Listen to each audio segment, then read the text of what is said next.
Hello viewer, live প্রজেক্টে স্বাগত জানাই, শুভেচ্ছা অভিনন্দন। তো ভিউয়ার, আমরা অনেকেই আছি গ্রাফিক ডিজাইনার, ডিজাইন রিলেটেড কাজ করে থাকি, ফ্রিল্যান্সিং করি।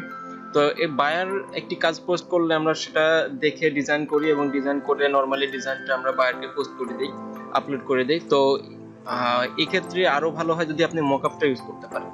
তো মকআপটা ইউজ করা কোনো প্ল্যাটফর্মের জন্য কিন্তু বাধ্যতামূলক তেমন কিছু নয়, কিন্তু মকআপটা ইউজ করলে বায়ার আপনার প্রতি সন্তুষ্ট হয়, আপনার ডিজাইনটা দেখতে ভালো লাগে, বায়ার যে ধরনের ডিজাইন চাচ্ছে সেটা লাইভ সে দেখতে পায়।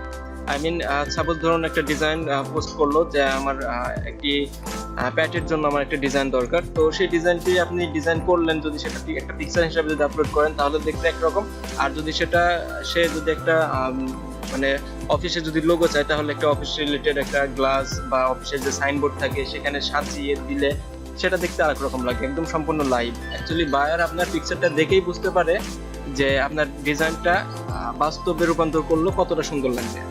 তো ভিউয়ার, অনেকে আছি মকআপ ইউজ করা তৈরি করাটা অনেক টাফ ব্যাপার হয়ে যায়, প্রত্যেকটা ডিজাইনের জন্য মকআপ ইউজ করা অনেক সময় সাপেক্ষ ব্যাপার। তো সেক্ষেত্রে আমি আজকে 3টা মকআপ নিয়ে আলোচনা করব, আর আমি ডাউনলোড লিঙ্কগুলো আমার ডেসক্রিপশনে দিয়ে দিব, আপনারা ফ্রিতে ডাউনলোড করে নিতে পারবেন। আর মকআপ 3টা অ্যাকচুয়ালি কেমন আমি একটু দেখাই। এখানে আমি 3টা মকআপের ডিজাইন করা লাইভ প্রজেক্ট আমাদের ইউটিউব চ্যানেলের লোগো দিয়ে এটা ডিজাইন করা। প্রথমত এটা আছে টি শার্টের।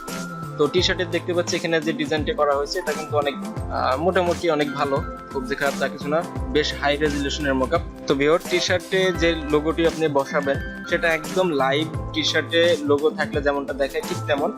আর এখানে নেক্সট আরো একটা আছে, যদি নেক্সটে দেখি তাহলে এটা হলো একটা যে কোনো একটা লোগো আপনি এখানে বসে দিতে পারেন, জাস্ট একটা দেখতে পাচ্ছেন একটা পেজের মধ্যে।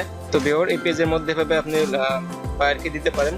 আর আরেকটি মকআপ হচ্ছে এটা হলো 3D, আপনি একটা গ্লাস রিলেটেড, যে আমি যে বললাম অফিসিয়াল, তো সেক্ষেত্রে একটা গ্লাসের উপর একটা লোগো 3D প্রিন্ট করে যদি অফিসের সাইনবোর্ডে বা অফিসের কোথাও লাগাই তাহলে দেখতে কেমন লাগবে এটা। তো এই 3টা মকআপই আমি দিয়ে দিব, আপনারা ডাউনলোড করে নেবেন। তো এখন আলোচনা করব যে এই 3টা যে মকআপ গুলো এটা ইউজ করবেন কিভাবে। তো ইউজের জন্য আমরা এখান থেকে আমি আমার ফাইলটি ওপেন করছি। ওকে, এখানে দেখতে পাচ্ছি 3টা ফোল্ডার রয়েছে, আমি যত 3টা মকআপ আপনাদেরকে দিব এইভাবে 3টা মকআপ যাবে। তো প্রথমত আমরা কাজ করি 3D নিয়ে। ওকে, 3D এখানে দেখতে পাচ্ছি আমাদের সেই পিকচারটা, আর এখানে আরেকটা আছে, এটা ডেমো। তো বিষয় না, আর এটা হলো আমাদের ফাইল। আমার ফটোশপের প্রবলেম থাকার কারণে এরকমটা দেখাচ্ছে। তো আমি ফাইলটা ওপেন করব প্রথমে। ওকে, ফাইলটা আমি ডেস্কটপ থেকে লাইভ প্রজেক্ট, এখান থেকে আমরা ক্রিয়েট 3D ফাইলটা ওপেন করব। একটু অপেক্ষা করতে হবে, আমাদের ফাইলটা ওপেন হচ্ছে। তো ভিউয়ার, আমাদের ফাইলটা ডাউনলোড করার পর এরকম ভাবে ওপেন করবেন। ওপেন করা হয়ে গেলে সিমিলার এরকম একটা পেজ পাবেন আপনারা। তো এখান থেকে আমরা প্রথমে আমাদের যে লোগোটি মকআপে ইউজ করব, মকআপ দিব যে লোগোতে, যে ডিজাইনে, সেই ডিজাইনটি আমরা এখান থেকে আগে ওপেন করব। তো তার জন্য আমরা ফাইলে যাব, ফাইল থেকে ওপেন, দেন একটু ওয়েট করি, ওপেন থেকে। তো ভিউয়ার, এখন আমরা আমাদের লোগোটি চুজ করব, আমরা কোন লোগোটিতে মকআপ দিতে যাচ্ছি, মকআপ ইউজ করতে যাচ্ছি। তো তার জন্য আমি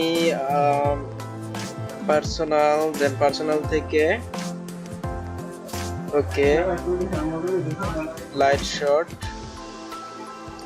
এখান থেকে আমি ধরুন 5 স্টার।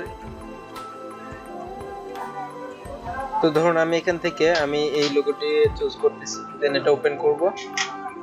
ওকে, এটা ওপেন হয়ে গেলে আমরা একটু সাইড করে এটা রেখে দিব, কারণ এখন আমাদের মেইন ফাংশনের কাজ শুরু হবে। তো এখান থেকে আমরা এই পাশে দেখতে পাচ্ছি এখানে যে বক্সটি আছে, এখানে আমরা ডাবল ক্লিক করব। ডাবল ক্লিক করলেই এরকম একটা পারমিশন যাবে আপনাদের কাছ থেকে, আপনি এখান থেকে ওকে করবেন।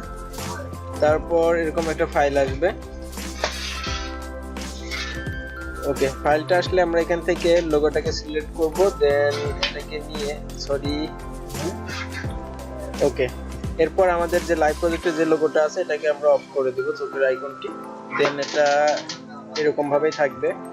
আমরা এটাকে একটু রাইট সাইডে নিব, সরি লেফটে। ওকে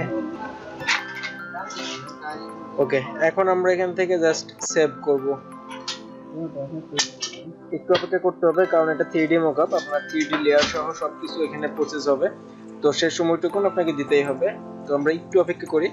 আর আপনাদেরকে একটু বলে রাখি যে লোগোতে মকআপ ইউজ করার সময় বা যে কোনো ডিজাইনে যদি কোনো মকআপ ইউজ করেন, ব্যানার, রেকর্ড, ফ্লায়ার, এনিথিং, তো সেই ডিজাইন গুলো যেন সবসময় হাই রেজলিউশন এবং মোটামুটি ভালো পিক্সেলের হয়ে থাকে। ওকে ভিউয়ার, আমাদের প্রসেসিং শেষ। তো এখন যদি আমরা আমাদের মেন ফাইলে আসি, তাহলে এখন দেখতে পারবো যে আমাদের লাইভ প্রজেক্টের লোগোটি চেঞ্জ হয়ে আমাদের এখানে যে গ্রিন যে লোগোটি আছে এটা সিলেক্ট হয়ে গেছে। তো দেখতে পাচ্ছি এখানে আমাদের চেঞ্জ হয়ে গেছে। তো ভিউয়ার, প্রত্যেকটা ডিজাইন সেম একইভাবে চেঞ্জ করতে হয়। তারপর আপনাদেরকে যদি কোনো ধরনের কোনো প্রবলেম হয় থাকে আমাকে কমেন্ট বক্সে লিখতে পারেন, এবং স্কাইপে আছে, আমার সঙ্গে স্কাইপেতে কন্ট্যাক্ট করতে পারেন। তো ভিউয়ার, আর আমি নিয়মিত ভিডিওগুলো দিতে পারছি না, কারণ আমি এখন দেশের বাইরে আছি, এই জন্য। আর আসলে এটা আমার ব্যাড লাক কিনা না গুড লাক আমি এটা বুঝতে পারছি না। তো মানে প্রচন্ড প্রেশার এবং প্রচন্ড চাপ এর মধ্যে দিয়ে আমার দিনগুলো যাচ্ছে। তারপরেও আপনাদের জন্য ছোট্ট করে একটি ভিডিও করলাম। তো ভিউয়ার, আশা করি আমাদের চ্যানেলটি সাবস্ক্রাইব করে আমাদের সঙ্গেই থাকবেন। আর ভিডিওটি কেমন লাগলো অবশ্যই কমেন্ট বক্সে জানাবেন। ভিডিওটি শেয়ার করবেন আপনার ফ্রিল্যান্সার বন্ধু বান্ধবদের সঙ্গে। তো ভিউয়ার, আজকের মতো এই পর্যন্তই। নেক্সট ভিডিও দেখার আমন্ত্রণ এখানে শেষ করছি। খোদা হাফেজ।